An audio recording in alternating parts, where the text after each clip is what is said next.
afternoon. So I am Jennifer Swanson, Deputy Assistant Secretary of the Army for Data Engineering and Software.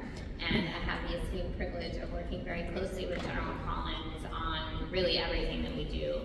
So my job for the past almost 3 years in this position has been driving digital transformation for acquisition. So a lot of the things that we've done, enabling the adoption of modern software practices by changing processes, really Army processes, from requirements to testing to really all of the things that we need to do to be able to accept modern software practice development. So that's been a big thing, and similar types of things across other technologies like data, digital engineering, AI, etc.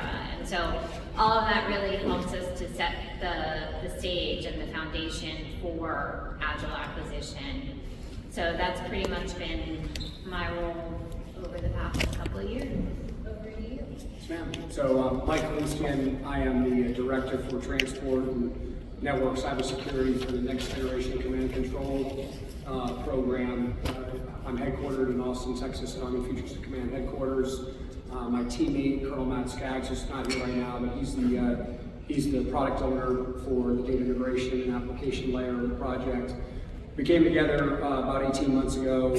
General Rainey hired us both to start looking at next-gen command and control, and to look at command and control differently than we were doing, making sure that we really emphasized commander in C2, and that we were focused on, as Ms. Swanson just spoke about, the data.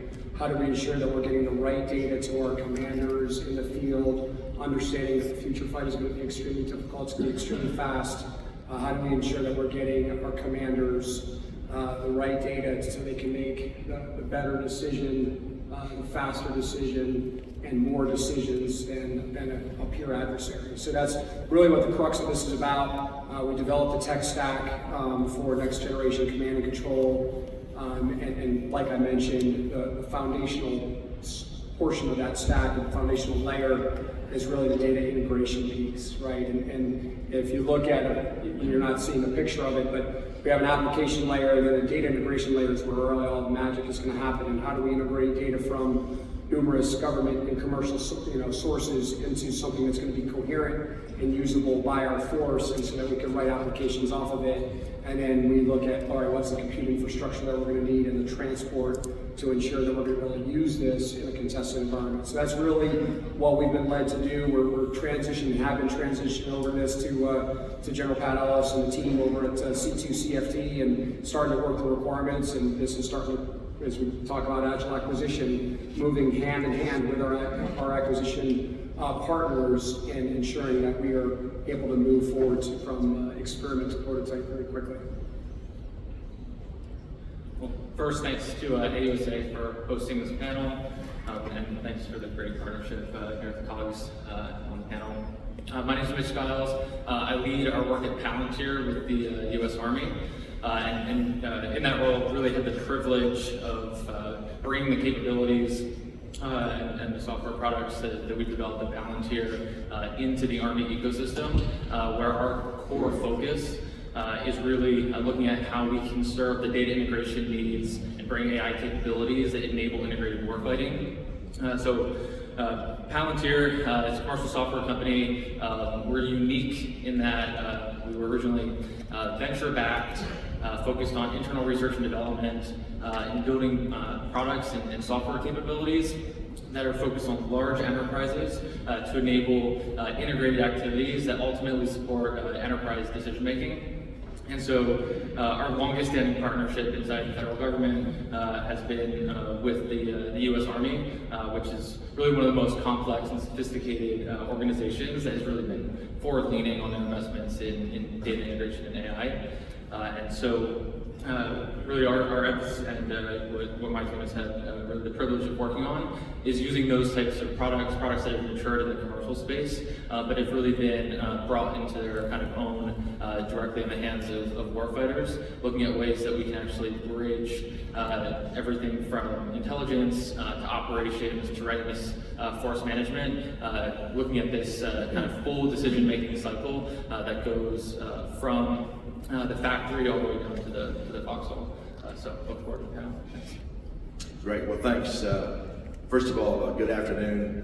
Let me just start by saying, Larry, that this is the young end of the table. I appreciate you putting me here. So Mitch, I appreciate that. To those that are still serving in uniform, thanks for what you're doing every day. Those that serve in the Defense Department, thanks for what you're doing. Our soldiers, sailors, airmen, Marines need all the help we can give them with whatever we can bring to bear to help them come home. I'm one of the senior vice presidents in Anduril, a private equity venture capitalist-backed company, really focused on moving at speed. I would articulate the best I could that, and this might be a little provocative, I'm not sure we need acquisition reform as much as we need behavior reform. And what I mean by that is, I think General Collins, as his role as a military deputy, I think we have lots of authorities from Congress. I think we tend not to use all those authorities that have been given to us. And I think if we want to adapt at the pace that we need to adapt, then we have to change that behavior. I don't think we need any laws changed. I spent my last 4 years on active duty in that role, and we didn't change any laws. And so I think it's a lot of this is behavior reform and accepting the fact that we can move forward at pace, make good choices, and get the needs to our soldiers, sailors, airmen, and Marines on the battle space. If you think about it in real terms, if you believe the National Defense Strategy, China being our #1 pacing threat, if you believe that fight is in 27, what that really means in practical application is we have 22 months. 22 months to move from where we are to equipment in the hands of soldiers, sailors, airmen, and Marines. We cannot do that on a legacy mindset. We cannot do that on a legacy outcome, or we cannot do that on a legacy thought process. And so we look forward to talking today. Thanks for having us. Hey, thanks, Kane. I'd like to start off by saying, I had an old boss. His name was Dave Perkins. And he used to always tell me, he says, the world is unknown and it's unknown. And the more I thought about that, the more it made sense to me. And when we know that we're going to be dealing with uncertainty, and it's just the way life is, you have to put those processes and systems in place to combat that. And that's what this Agile acquisition is all about. How do we get stuff into soldiers' hands to deal with all of the uncertainty that we're going to be faced with? So I would like to start the first question off by asking General Collins and as well as Mrs. Swanson, just to be able to provide us that foundation that we can launch off. And the question is, the Army is continuing to focus on modernization and transformation. This includes the ability to acquire solutions in a way that supports the Army's evolving needs. And we know that one size does not fit all.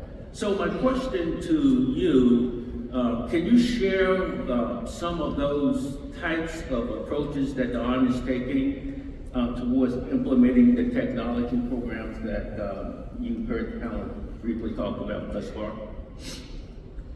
Yeah, no, absolutely, and I will probably dovetail on some things that General Thurgood also mentioned too as well. And I would, I'll probably start the conversation and end the conversation with thanking the collective team, because this is indeed a team sport where we must all work together to maintain momentum. And then, I just think through all of those collective interactions, I think is where we make a tremendous amount of progress. First, one of the things that I would say is, and I know, approaches to adopting technology is we enter into the new, environment that we've got. Rest assured, I look at, four kind of couple things. One legality, more winning capability that we must maintain, our focus in on, and you're either contributing to or enabling. To speed not only on the operational battle space, but also in then how we adaptively agile, and acquire things. I think 3, scale. I think we are in a unique service that, things in in small quantities aren't always, but we got to think about the tyranny of scale and how we do things, which sometimes presents some challenges. And two, cost efficiency and bending that cost curve. And so those are some guiding principles that I think through as we start to get after that. And I do believe that as you start to look at some of the theories, that are out there, the technology, the acquisition, all the things that we have built are an element of deterrence, in and amongst themselves. A couple things to answer your, as we adapt. I think one, there was the realization that two, down at the end of the table, as I grew up, it wasn't always the case that commercial technology was outpacing, what we were doing. And so I think kind of going back to that mindset, acknowledging that, I think is probably one area that we need to look to. And software is certainly an element of that, and software is a part of all of what we do, and we'll talk about that here too. I think to the extent that of the authorities, and some of the things as I talk to leaders, there's a couple key attributes of things that differentiate those, but creative thinking, because it doesn't necessarily have to be a singular approach. There are very hybrid approaches that we can go to be able to tackle things. And so you should not acquire hardware the same way you acquire software. We have certain authorities, and that doesn't mean I pick one or the other. We've done great things with hybrid approaches too. So I think that's an area. I do think buying methods, and there will certainly be a lot of talk on how we buy things. I think we've got alternatives of how we buy. We do have authorities for commercial. We've got commercial solution offerings. There's other OT approaches that we can go after. As I look through, and one of the things that I'm interested in is, where might there be some barriers? One of the things that I often look at is there is commercial, and then there is definitions of commerciality. And could there be a time to relook at that infamous quote of a type that we've studied there for a while? I do think open architectures is absolutely critical. Met with some vendors this morning, various opinions, but open is where we're headed. We've got to be open, and an overabused analogy, Lego blocks, like that. But I think it is not only the benefit of keeping pace with technology, but I think from an industry perspective, it increases opportunity for competition, that you could be able to do those. So, and then on the commercial piece, embracing that methodology of maybe we adopt first, modify if necessary, and then develop in the last resort. And you certainly, there are things that we have in our inventory that you can't necessarily go out to the commercial market and see immediately available, but that's not in all cases. So, I just think that there's, an opportunity to do that. And I think back to the point, I think for our Army of how we're adopting and being agile, we put $1 against the Army, and that's not readiness, 2030 plus. That's readiness for tomorrow, and then I think that's our value proposition. So I think that's some approaches of how we're looking at adopting tech. Yeah, so everything John Collins said. A couple of things to add. So I think we all know that the way we are going to infuse new capabilities quickly into anything that we buy is through software, right? And so software drives everything, and it's really the only way we're going to be able to keep up, because at the end of the day, we're never going to be sure what China or anybody is going to be bringing to the battlefield, and we've got to have the capability to rapidly infuse new capabilities that maintain overmatch, and that's going to happen through software. It's not going to happen through, fielding new hardware somehow magically overnight. And so a lot of the work that we've done over the past 3 years in the Army to change how we approach software is really, it's not because we're developing the software, it's to be able to adopt the technologies that you guys are developing and other industry partners are developing rapidly, and open architectures become a critical component of that. And so, to me, and I think MOSA is one of those very, it means different things. It's like architecture, like what does that actually mean? It means different things in different contexts to different people. But at the end of the day, I think in this context, I would say very generally, we need an open data architecture, which the Army has. We developed one, we adopted that. And we need open APIs, right? And then really at that point, we are very open to any products that industry has, provided that they comply with those open architectures that we put out there for industry to build into.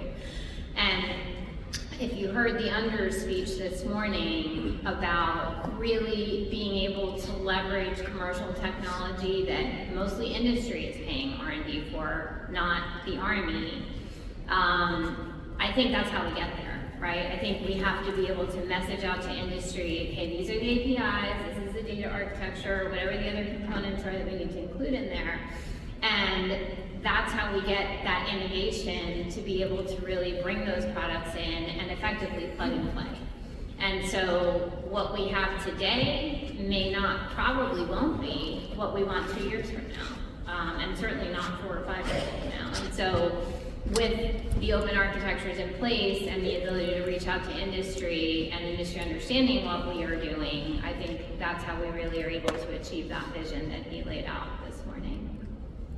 Hey, any other comments from the panel members on this question? If I could, Larry, I think what Ms. Swanson said is really important. And I think it's important for industry to kind of understand this. The days of programs of record for non-capital equipment are probably over. You know, you used to go have a BD team and they'd go up and figure out how to make a program record. You'd make that thing for the next 20 years because we buy things on a 20-year life cycle. That's probably not our future. The future, industry has to realize that for non-capital equipment, tanks, you know, helicopters, that kind of thing, everything else we should throw away every 2 or 3 years and iterate on it. That's not how the defense industrial base has built their legacy. And so I think we have to, if we're going to be innovative, we have to realize that stop buying things on a 20-year life cycle, 2 to 4 years max for non-capital equipment. Iterate on it. And so you're gonna have modular factories that can make one thing this year, something different 2 years from now. And I think industry has to get on board with the construct that the Army just needs to throw things away, which is super hard for the Army, by the way. We're hoarders of people and equipment. So I think that model industry has to adapt the baseline thinking process of how to move forward. Thanks, Neil. You know, when you sit down and you think about just getting a piece of hardware in a soldier's hand, that is complex. But I will assure you, it's much more complex when you're talking about information and data, when you look at the way that we're going to fight in the future.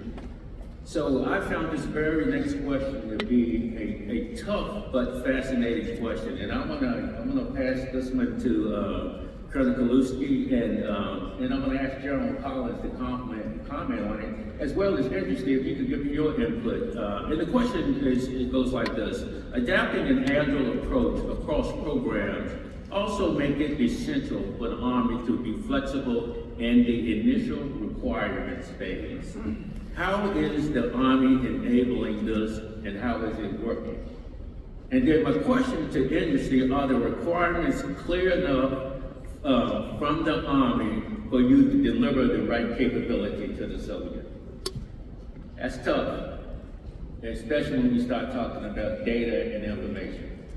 Go ahead. So I mentioned earlier that General Rainey, about 18 months ago, when he hired Colonel Skaggs and I, said, hey, we're going to look at this differently, right? We need to look at the network differently to ensure that we're once again getting the data to the point of need for our commanders. In 18 months, we took a concept and we made it a reality in PCC5 because we had the agility, the ability to move forward with experimentation. And I can't stress enough the importance of experimentation. Anyone who thinks that experimentation is not important, until you get technology in the field, in the dirt, and into soldiers' hands, you're not going to get the feedback that you need to actually make informed decisions from an investment perspective. So that's exactly what we did. We used a period of 12 months to have 3 sprint cycles. We started off at PCC4 with a proof of concept, where we just really showed, hey, data from multiple sources can be successfully integrated over tactical platforms, and this is what it would look like, right? We had soldiers, once again, you know, soldiers from the division level on down to the platoon, giving us feedback on what they think was right and if we were on the right track. And we were confirmed at that point that yes, we were absolutely on the right track. If this is doable, if we were able to produce something like this at scale, that soldiers would really want to adopt it, and it would be something important for warfighting in the future. So that was encouraging, and we moved forward from there to an exercise called NetModX, which DEFCON C5ISR runs every year. We use that to help further validate where we wanted to go as far as the security and the network side of the project. So we said, all right, well, listen, if we're going to use this in a contested environment, we know we're going to have to contest ourselves.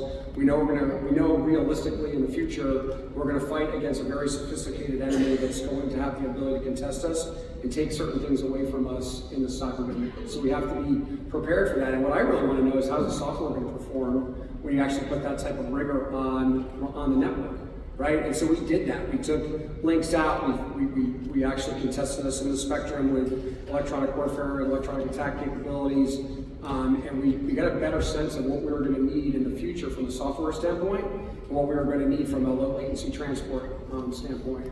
So then we took that information, so we coupled what we learned from PCC4 and NetModX, and we said, all right, now we're going to move and we're going to shift to PCC5, which General Rennie said, this will be our proof of principle event, meaning we're actually going to field this to a unit, they're going to use it in a maneuver scenario, multiple maneuver scenarios, and we're not going to give them any help at all, and they're going to provide us feedback. And that's what just occurred, right? So we were able to give this to a unit, install it on Abrams and Bradleys and JLTVs. They went out of the field, out of NTC, and in the dirt, and we learned a lot, right? We know we're not where we need to be yet, but we're certainly further along than we were at NetModX, and definitely further along than we were a year ago at PCC4. So that's the importance of continuous iteration and experimentation. And without an agile contracting approach, even for experimentation, we wouldn't be able to do that, right? And so it is very important that we had that opportunity.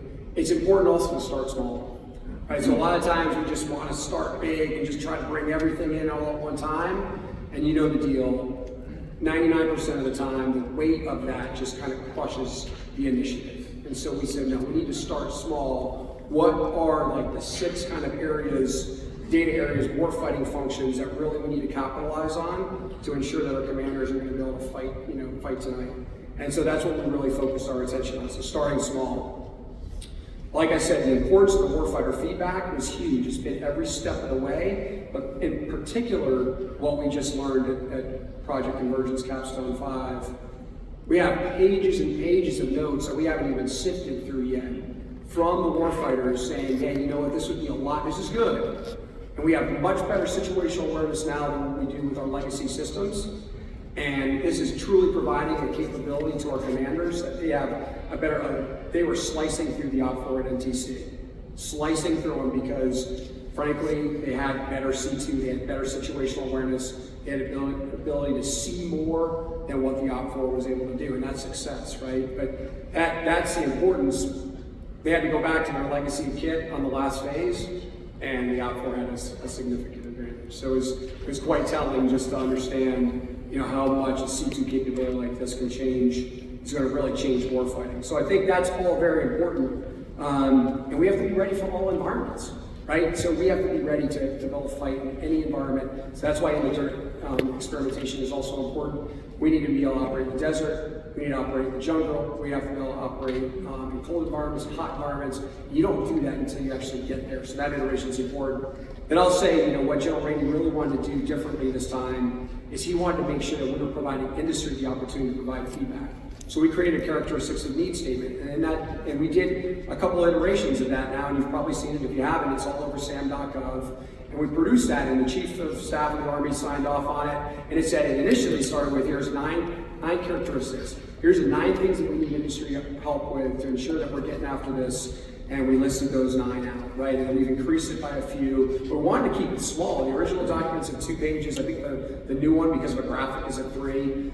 That's what we want to do, is provide industry something that you guys at industry provide that level of feedback on. and that's what the characteristics of the need is. And I think that's just a different way for us to start. It's not an acquisition document, it's not a requirements document in the traditional sense, but what it does is start the conversation between the government and industry so we can start having that experimentation together. And really, what I'll finish up with, the con is really a problem statement. It's what we want. We don't want to produce more. We don't want to be overly prescriptive. So we say, here's a problem statement industry. Come help us. And here's the area specifically that we're going to need that help. That's all I have to say. Thank you. No, I don't know what else to cover. Good. No, I would just say that on the requirements phase, very critical, and I think I would, along those lines, we've kind of vacillated over the time, and now we're more in the describe versus the prescribe mode, very specific. And we must openly admit as a community, for those of us who've been there for a while, we vacillated, right? And sometimes industry, I give it to you vague, what do you ask me for? More detail. I get more detail and you're too prescriptive. But I think we're balancing it about right, and I do agree to enable many of those other things. I would absolutely underscore the value of not only experimentation, because it allows us to be able to learn things early, but also as we go down this continuous transformation, that transformation in contact. And it's not just requirements in the M. You got to think about those other elements that we have learned on the doctrinal employment, the organizational structure, the training, you name it. And so all of those have been things that I think that have allowed us to learn early. I would also say that the ability to get that feedback early directly to the folks that are coding, developing, mending metal, or others, it is very informative. And sometimes when you experiment, like in life, sometimes the things that you learn that maybe have not worked out so well for you are just as informative and helpful as the things that have worked out highly successful. I can certainly say that. And so the other thing on requirements too, I think there's now more than ever an opportunity in the trade process, because you may not need to nor be able to deliver everything up front, but you can have some informative trades to be able to deliver that over time and be able to iterate that, I think was mentioned, and all the other constructs that Ms. Swanson talked about, I think help us in what General Thurgood talked about. And one of the other things that I think we're also tackling too in this world of agility is from our funding structures, starting small and looking how can we more smartly organize our resourcing. So as we want to do things early, and we call it flexible funding or others, and just organizing our structure so that we can do things as the threat changes, as technology changes, within that early environment, all part of the requirements phase. So there's different thoughts. I really appreciate that, Rob. Mitch, Bill, your comments? Yeah, I think there's a really important and subtle distinction between talking about requirements and this idea of needs.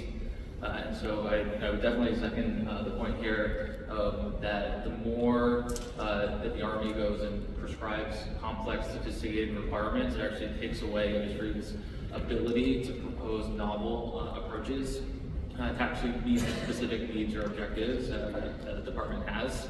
And preserving that optionality is the thing that provides the ability for us to remain creative and approaching things in new ways that provide everything from cost benefits to the actual increased lethality on the actual capability delivery side. And so with that, I think there's actually a few other kind of practical considerations. At least we've observed some challenges, particularly with the traditional requirements development process. And that's often that the requirements development happens in a vacuum, where you kind of overanalyze what the problem is, look for a general solution, package together what that actually is, and then advance it forward. And historically, this actually happened without sufficient opportunity, not only for soldier feedback, which I think is by far the #1 most important consideration in actually getting capability adapted into the hands of soldiers who can actually use this. But the industry feedback has been, I think, a new change that at least I've observed from the Army within the last about 18 to 24 months. And having industry actually have the opportunity to provide inputs into where activity is occurring on the kind of private R&D side, and we're also seeing similar challenges arise in forums that don't necessarily look Army on the surface is critically important. So I'll share one story on this.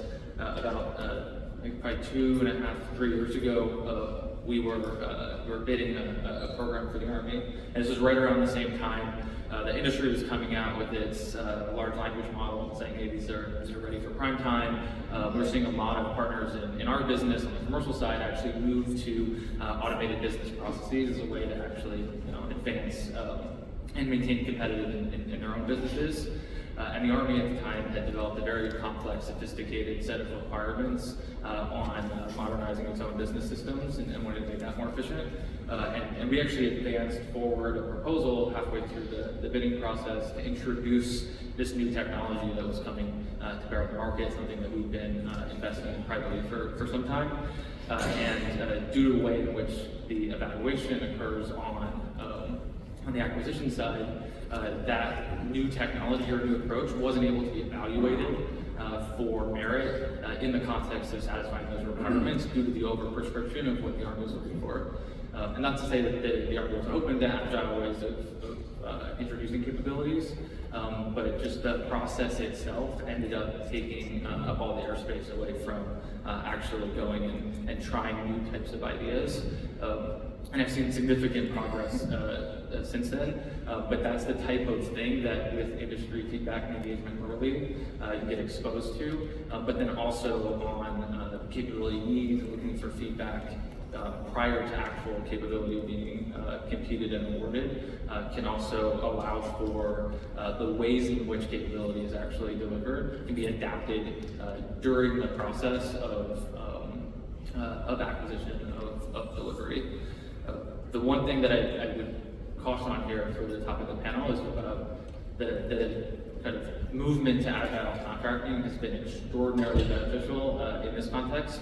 But I would also just note that agile itself is a process rather than an outcome. And so where that starts to actually break down is if we see an overinvestment, particularly in terms of human culture, of wanting to look at sort of using the process or evaluating the process itself as the requirement for delivering capability. And so I think the right approach is to move towards agile acquisition. The wrong approach would be to actually go and impose a particular process that actually limits industry's ability to try out new ways of actually achieving the outcome that the department's looking for.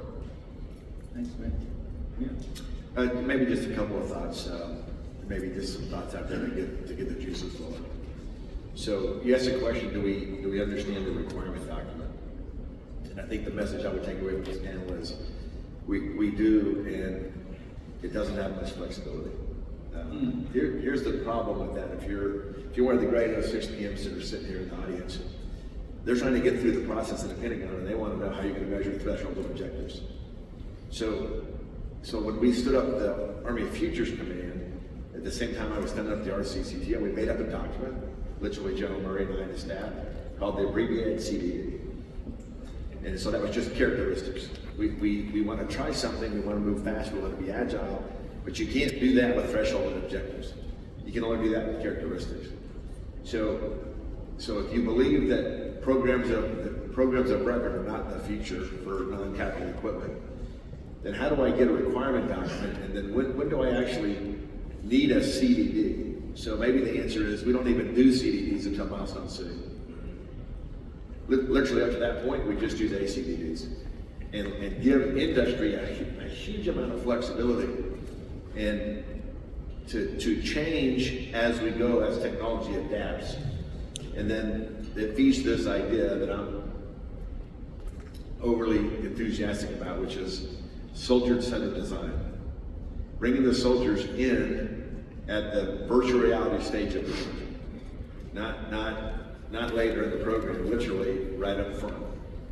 I'll give you a quick example. When we were doing the offensive hypersonic weapons, we actually had our soldiers in a 3D virtual environment, and we had to do maintenance on the generators on the hypersonic weapon trailer.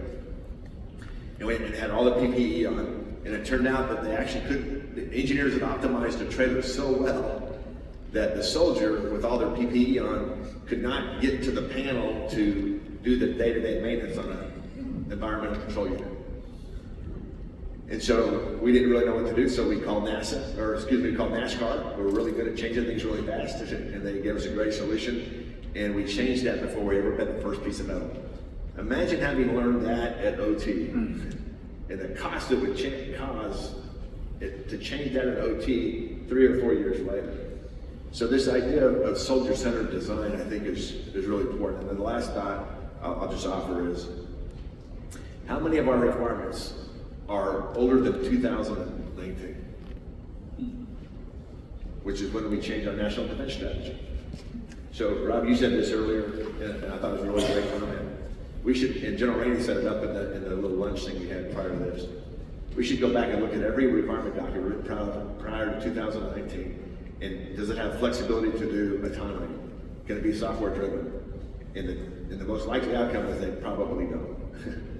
And so, and we don't need to rewrite the CDD, just throw an annex on there, right? Just throw something on there that allows us to be agile and flexible. And so just think about the ways that we can help the 06 PM get through the process, which, by the way, once all of the program record data in non-program record status. That's the fight the PMs are having when they go to the building. We want to do fast prototyping, but they want all the metrics of a full program of record. That behavior is inconsistent with the outcome that we want. And so we need great leaders like Ms. Swanson and General Collins to help bring the process up to them so they can actually make a decision without all of the knowledge that we're used to in programs of record. Great comments, and I did want to hit a couple things. I think there were some excellent points made, and I may work in reverse order if I could.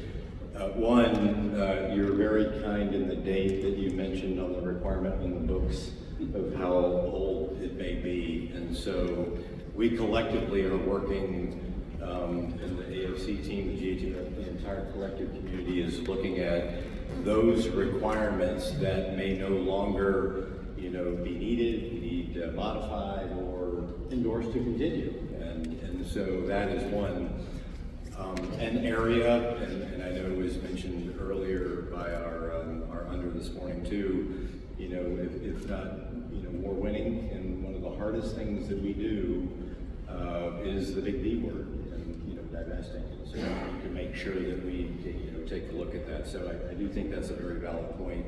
I did also want to mention too, I fully, wholeheartedly agree, although we look at processes of how we can address, never lose sight of outcomes. And, outcomes, and some things that will resonate, there are many others, but, is it effective? Is it suitable? Is it survivable? I think we always need to be looking at the outcomes and not just have we addressed and then those are measurable. Sometimes you get metrics on software, and this leader here has done a great job. It's not about fixing things, it's about have we made it better, and is it more usable for the user? And then two, on the value piece, there are tools, and we're continuing to look at tools where there may be requirements, and as you go and evaluate, you can monetize and look at things that may be additional benefits. And there are processes where we can do that. And then I think too, setting incentives, because we want the collective team win-win, more winning capability, providing more winning capability, and incentivize to do all those good behaviors, and then place those incentives at a point of delivery that it matters to drive the good behaviors. I think all the points, I just want to reinforce that. Those are some really good comments. And I would like to add one comment, and it's not because I'm sitting right here beside General Collins, but I was chatting with Command Sergeant Major Randy. And we was talking, and then we're talking to Assault Sergeant Major, and he's a infantryman straight out of coming from a division. Now, and I'm frankly speaking, I struggle with requirements, just getting them right as I came through the ranks. But to get the requirement right, you got to have the right person to look at it. And when you start talking about the division sergeant majors, these battalion sergeant majors, and et cetera, there's an opportunity to get it right. And so, again, my hat's off to you for leaning forward on that. Okay, we're gonna move to the next one. Can I make a quick comment? So we have disguised him as Randy because I want to protect the innocent, but we only pick people with the first name of Rob sometimes. But it's Rob Haney, and one of the greatest battle buddies that's been contributed, Sergeant Major, and talk about bringing value and getting grounded in what's going on with the war fight. And there are environments we get a lot of feedback in through a lot of communities, and Sergeant Major Haney sitting right there has been exponential in being able to do that. But yes, Randy, we keep in disguise. Randy. Toothpaste is out of the tube now. Very sorry. Okay, since we're talking about requirements, I'm gonna throw this question at Mrs. Swanson. And so when we talk about the requirements, it's obviously we got to have an effective design. So the Army has implemented digital engineering across its programs, as mentioned by Lieutenant General Collins. So, Mrs. Swanson, can you share a little bit more about what the Army is doing in that space? Yeah, absolutely. So I actually just hosted a Warriors Corner event a couple hours ago in the exhibit hall with our PM for Flora, Colonel Jeff Paquette, and Bell, who is the Flora industry partner. Because I think Flora it's one of our best examples of how digital engineering can really make a humongous difference in terms of being able to, number one, make sure that the requirements are met in the design without bending metal, right? Without actually spending money on a hardware prototype. Being able to quickly and effectively determine the impact of changes to the design. If a requirement changes, or if there's an issue with the material and I want to understand the impact of using a different material. You can model that in a digital environment, and again, it's much more cost effective and it's much faster, and frankly it's more accurate because you're able to really see the whole thing come together very quickly and understand if it's going to work or not. And so, General Thurgood talked earlier about the hypersonics missile experience from a user-centered design perspective and being able to find a problem years before you actually go to test. Very similar with digital engineering. And we all know in acquisition, one of the horrors is showing up at a test, and that's when you find out that something isn't working, and that's the old way of doing business. But the new way of doing business with all this technology, including digital engineering, is you get to figure that out before you go to test. And so the test really becomes, I would say, I don't want to call it a formality, because we obviously eventually have to build something and make, especially when you're talking about an aircraft, make sure that it works as intended, but you shook out all the problems ahead of time, and you did that without any investment in building hardware prototypes, and I think that's hugely impactful and allows us to really move much faster. One of the things that we are doing right now, and we're going to do some real-time public staffing here, you and me, because you're not tracking this yet, but we'll be bringing it to you soon. Sounds good already. Is we're looking at, when we do program of record acquisition, we often follow the model of building multiple prototypes, right? And then we down select. So we'll down select from something like white papers or something that is not a hardware prototype to companies that we say, okay, these guys really get it. Let's build 3 hardware prototypes and let's figure out how that works. And then let's down select to, whoever's gonna win, or 2 or whatever. I think we could do that digitally. And I think it would save a lot of money and a lot of time. And And so obviously when you pick the winner, yes, you have to build something, but I think there might be a way where we don't have to spend money on building those prototypes, because whatever we don't pick, we're throwing out, right? And so that's investment that we made that is not actually generating an ROI. And I think that digital engineering is advanced enough at this point that it could potentially help us to do that.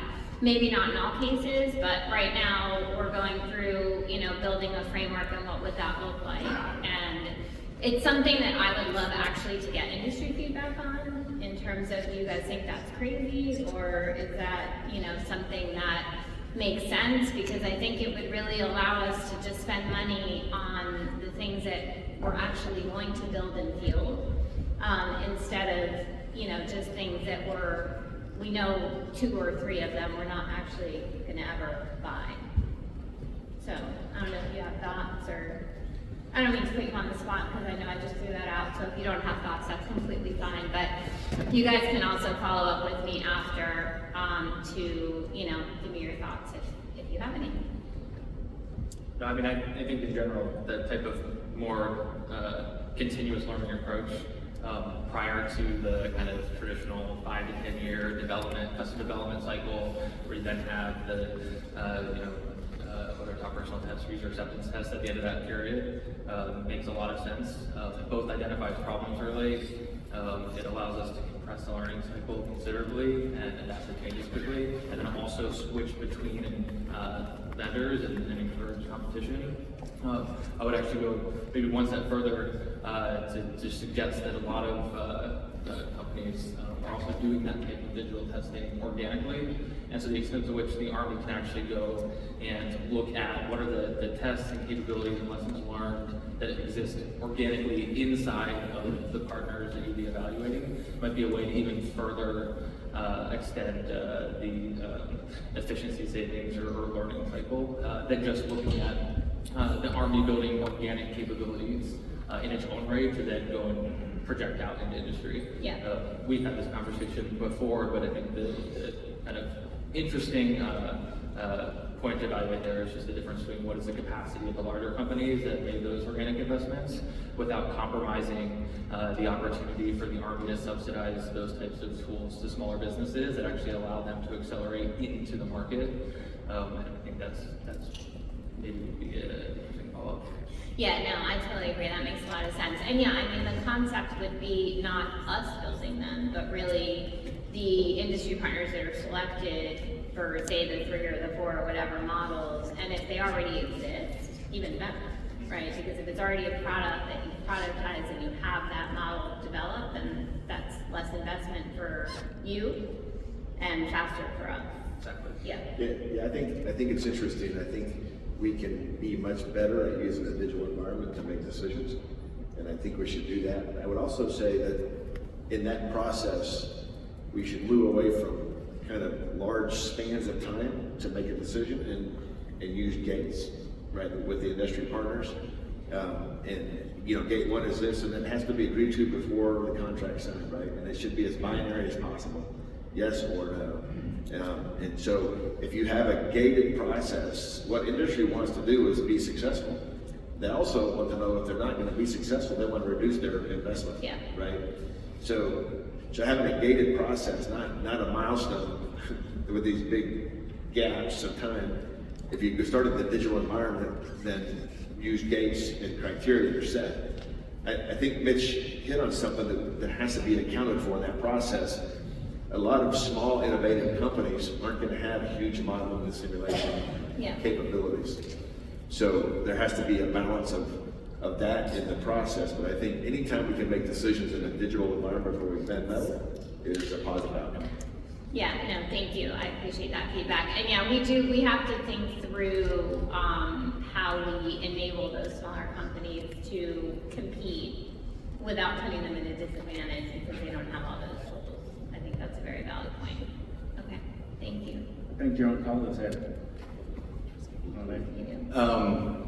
Yeah, so I would say what we were kind of just acknowledging just like yesterday, we would do the doors allocation of how long that would take, right, to do all the engineering process, and the speed at which we can now do that one, I think is absolutely tremendous. And when you harness the ability to look at, does it work in the supply chain, I think there's a number of other things that you can start to look at where there are bottlenecks, or what it drills or whatnot. I would also say big fan of Missouri state motto, show me versus paper deep. I do think, you know, concept, not, you know, kind of what you're alluding to, and I really like the idea already on stage here of bringing in a small bid sample, and maybe there's a way to tailor that, because not all, you know, can do, to General Thurgood's point, but seeing something, and just kind of having that gauge to be able to make that decision, even with a couple of criteria, is much deeper than just paper deep. And I think we've got those abilities, have seen that, done that, and I think that's very helpful. And then I would also like to say too, as we make those decisions, and we may potentially off-ramp for those conditions, I would encourage that that's not the forever ever decision. You know, we work opportunities, and where folks can continue to keep up, there are opportunities to on-ramp too as well. So I think that's kind of the new era as I start to look at, you know, things that may be an option to be able to do, just so we can continue to keep those things alive. So I just want to make those comments. So thank you. If I could add to that, I think we also discussion earlier about the as a service model, and so I think about a lot of the comments you were making was you know, just to get to that initial decision of the Army's deciding to go ahead and make an investment in capability. There's the whole other long tail of actually, for using maybe a word that's going on favor, but sustaining that capability in the context of operational viability, and this as a service business model that I think a lot of industry is moving towards actually is a really healthy balance of a continuous process and ensuring that the incentives are set up in such a way that there is a clear, easy ability to off-ramp. So there's not 5-10 year long commitments, but the moment the capability is no longer needed or in use, you can go and turn it off. That makes someone like you know, me and my team be on our toes constantly to go and try to outcompete, and we love real competition to outcompete our peers. Everyone ends up bringing better capability, and then there's a mechanism in which this funding is sustained in a way that's actually aligned and commensurate with the operational outcomes and viability. So yeah, I would just support both of kind of what you're suggesting for the acquisition process, but would offer that we continue that way of thinking the whole way to the life cycle of a program. And I would tell you is, we mentioned buying models, and that's a great point, and just I think for all, you know, the as a service, and we've seen things where it's worked well. You mentioned, and we'll look into this business system that you talked about, but you know, the software piece, I joke that software, satellite, I think there's some clear use cases, and maybe some things that we need to, you know, take a better look at as we look at those, because I think that is certainly something that where we've got a lot of opportunity in this model. So thank you. Totally agree. Well, I appreciate General Collins helping with the transition, because I want to direct this next question to Mr. General Thurgood. And you're welcome. The question is, how do you ensure technologies are aligned with the soldiers' operational needs, especially when realizing on feedback during the development cycle?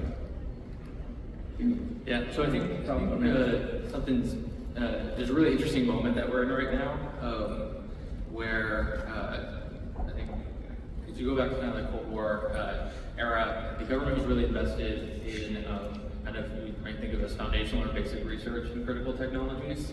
And we come to a moment now where a lot of the critical technologies that are relevant in the kind of national security problem broadly are actually being highly subsidized by capital markets. The most kind of obvious and trite example of this, of course, is the AI capabilities. And so your question actually raises a really interesting point.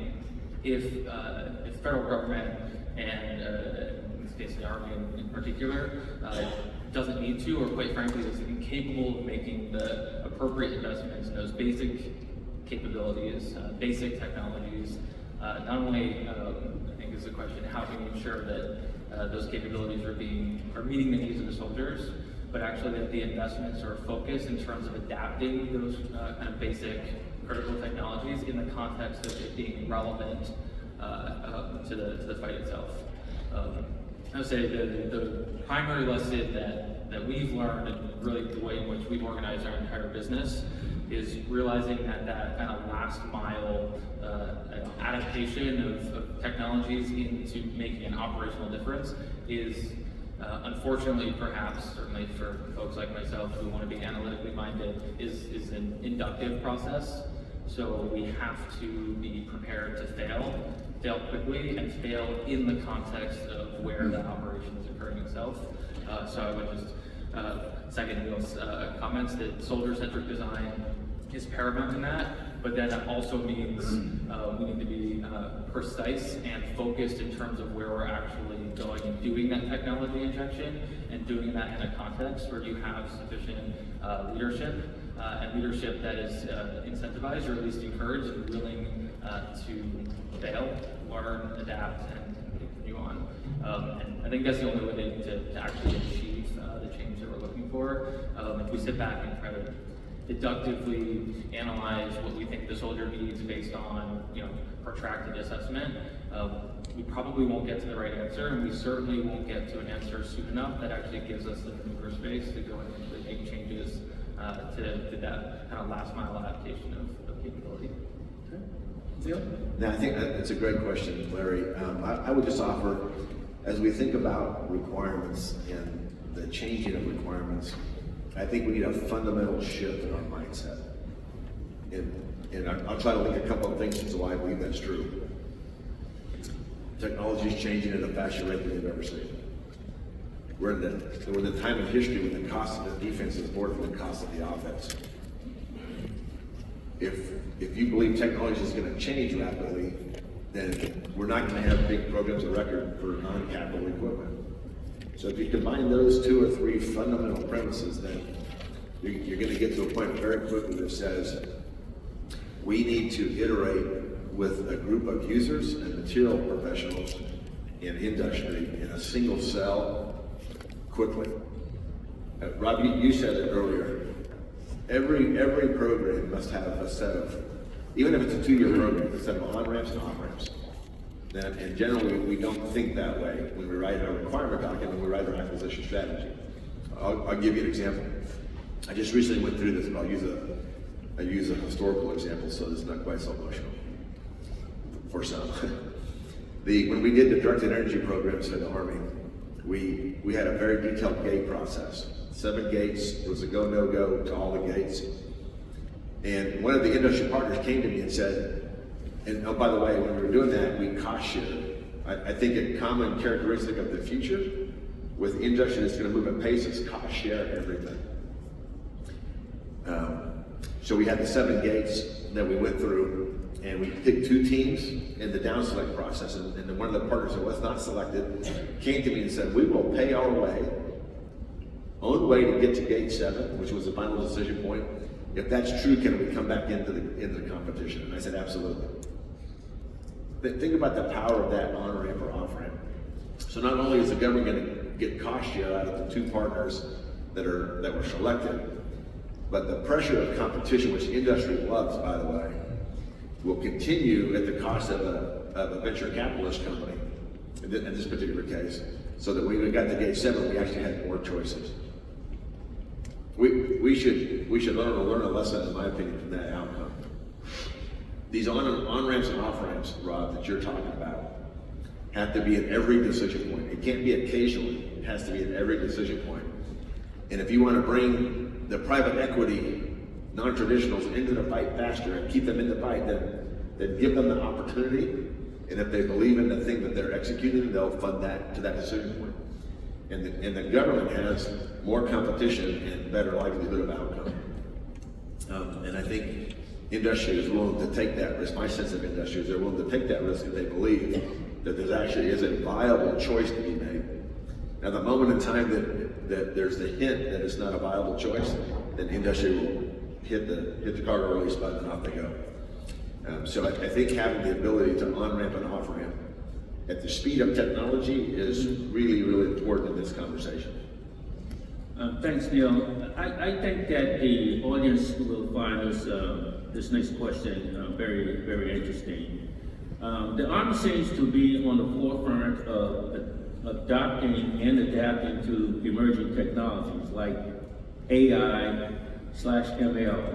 And we know that both speed, efficiency are critical when it comes to not just keeping up with, but also surpassing our adversaries as technology evolves. It kind of goes back to what John Thurgood was talking about. What are some of the ways we've been able to accelerate our progress in these areas when it comes to Agile acquisition?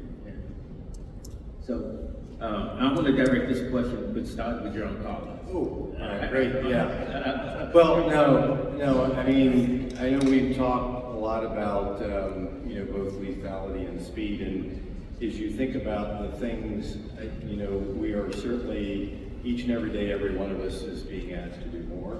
And sometimes as we look, we may not always have more to do more. We need to think about how we can do more, both efficiently and effectively. And I think, artificial intelligence offers that opportunity to be able to do that faster, quicker.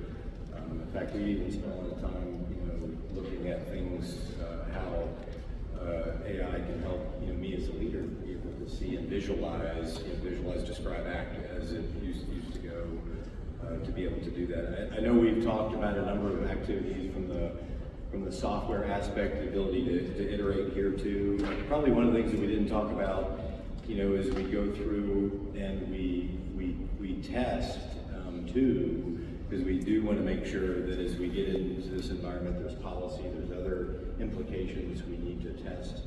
I've been part of intelligence programs, you just go to the authenticity, the outcomes, right, on how we do that. But I think we're able to do so in a very iterative process, one, and I think we can move fast too. I talked about the D word, there's also the R word, reciprocity, right?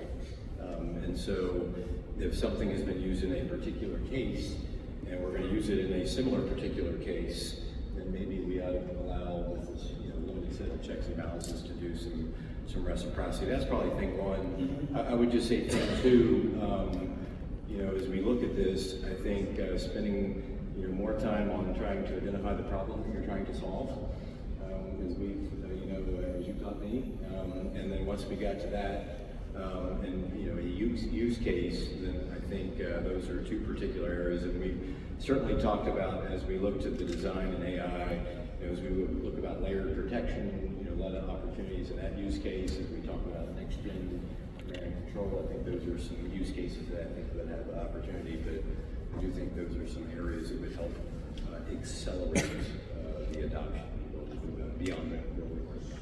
Ms. Swanson, do you have any comments on that? Yeah, I do. So I'm going to separate my comments into generative AI, because that's really part of what you talked about. You talked about both, but part of what you talked about, which is how do we become more efficient, which helps us to be more agile in acquisition as well. And then discriminative AI, which is really, for Intel, for Next Gen C2, for all of our programs, what are the things that we need to do to leverage AI so that we can have, we can better warfight. So for Gen AI, I teamed with Leo Garciga, who's our CIO, a few months ago, to evaluate some tools commercial tools that are on the market that are approved for use for us, right? Because we have at a minimum CUI requirements, and then in some cases SIPR, et cetera. And so there are tools, there are companies out there that have developed tools and have gone through the FedRAMP process and have done the things that they need to do. And so I'm happy to report we now have one, and I think I saw your email this weekend that you got your account set up on our new Gen AI tool. So we've been using it for a little while, trying to play with it, and I will say it is, I realize that for everybody, we all use ChatGPT or Claude or whatever at home, but we can't use that at work. And so to now have it at work is a big deal. It is very helpful, and it's really pretty time-saving for all of us, which is very exciting. From a program perspective, we have a team, I have a team that has been really focused on AI for about the last year. And the focus is really, what are the things that we need to be doing to take third-party industry models, train them on Army data, and and validate them to make sure that they're doing the things that we need them to do trained on Army data, right? And I'm not gonna go into all the details, there's a lot to that. I mean, it's not necessarily trivial, but we don't wanna be in the business necessarily of developing our own models. There's a lot of commercial models that we can leverage, but obviously they have to be trained correctly to do the things that we need them to do. And so that's been a big focus. And one of the things that we have found that is, quite frankly, still a gap, and it's a gap across the whole AI industry. We've talked to, I think, both of you guys and others in terms of how are we, what are the things that industry is doing to try to get after it, is making sure that they are secure enough, right? And I think the amount of security you need depends on where it is and your use case. If it's a business system, maybe less, depending on what that's doing. If it's at the tip of the spear, it's on a tank processing data that we're going to use to maybe target something, probably more important that we know for sure that our data is not poison, that there's not Trojans in there, that China has somehow, has the ability to take that algorithm and turn it back on us. There's a lot of concerns that we're working through. But that's really been our focus, because again, what we're trying to do is really lay the foundation for how do we implement AI properly across all of the programs that are going to need it. Data, we have a lot of data, but we need the ability to harness that data and really give commanders immediate courses of action and solutions and options based on the data that they have. Hey, Kate, we got about 3 minutes, and I want to throw this question out there so you can quickly comment on it. And the question is, what relationships been like between government and industry in this Agile acquisition process? Please incorporate what you want your government and industry partners to know. I think we should let you guys answer first. Yeah. What do you think? Yeah. Go ahead. Got about 3 minutes. Well, I would just to comment on the last question, and I'll do that. I did want to share just one very concrete example. We were talking about outcomes. So just, what does that mean in practice? I think we frame this in the context of efficiency. I'll tell you, I don't really like the word efficiency. I care more about efficacy. And so, just to share this, 18th Airborne Corps was doing an AI investment about a year ago, and they were actually able to try to rebuild one of their targeting cells that was aligned with something that they were doing in their Operation Iraqi Freedom, except with AI capabilities actually assisting that targeting cell, they were able to recreate the lethality of that targeting cell with 20 people when during the operation it actually required 2,000. So what we're seeing here from an efficacy perspective is a 100x increase in lethality due to the right way in which we're actually embedding these capabilities into units. And so the wrong takeaway is, we can actually draw down the number of soldiers that are necessary to achieve that outcome. The right takeaway is that with the right combination of these tools, with the right partnerships, we can actually achieve things like 200x overmatch on our adversaries. And that's really what ultimately this is about. This is why we want to move more quickly. This is a way in which everything that we're talking about here actually becomes a component of the deterrence strategy and a component of national security strategy. And so to that end, I would say the kind of biggest thing that I've observed in the last couple of years, and what I would encourage the Army to pay attention to, something that Neil touched on, the amount of private capital that is going into new and emerging companies that want to bring their wares and their capabilities into the Army is something that we haven't seen really in the past 50 years. And so that tells me really one major thing. The money in private capital is saying that they recognize the department has changed its ways, that they are taking a bet, saying there's an opportunity to achieve a return on investment here, and that all the things that we're talking about is actually being heard by industry.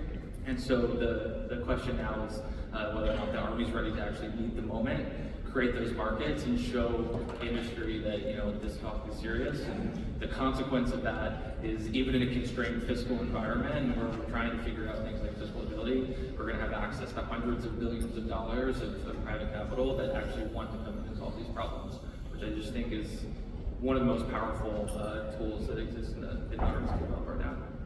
Neil, we got about 30 seconds. Yeah, just real quick, I would say the number one thing between the industry and the DoD relationship is 100% engagement.